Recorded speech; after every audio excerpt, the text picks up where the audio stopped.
งอิสลาผู้ผ้าป่าดงพงพานาเป็นนาอ่อนสอน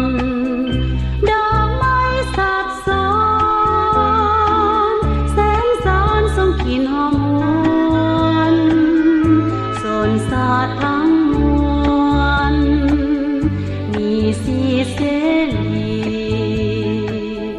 ความสามัคคีเป็นพี่น้องเดียวต่อสู้ด้วยเดียวสร้างชีวิตใหม่มีมือทอนปอยสีสดใสเข้ามาแทนที่ดินแดนแห่งนี้สู้ที่ลำคาเลือดนักรบได้ท่าแดงทั่วแห่งโหนเสียสละสู่สนภาพแพ้ไทยลีเก็บปอดไว้นี้จะรักษาศักดิ์ศรีแผ่ลัศมีไปในทั่วแดนลาว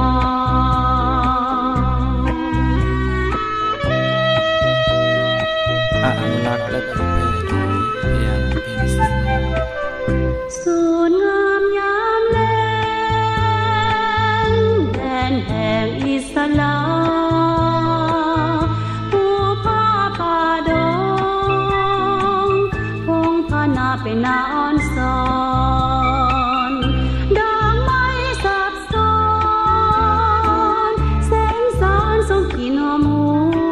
วนสนสาดทั้งมวลมีสีเสรีความสามัคคี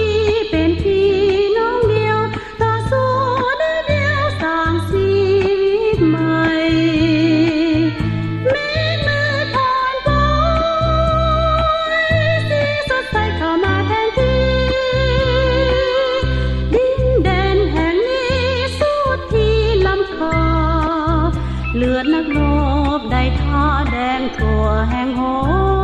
นเสียสละสู่สนภาพแพ้ไทยลีแก่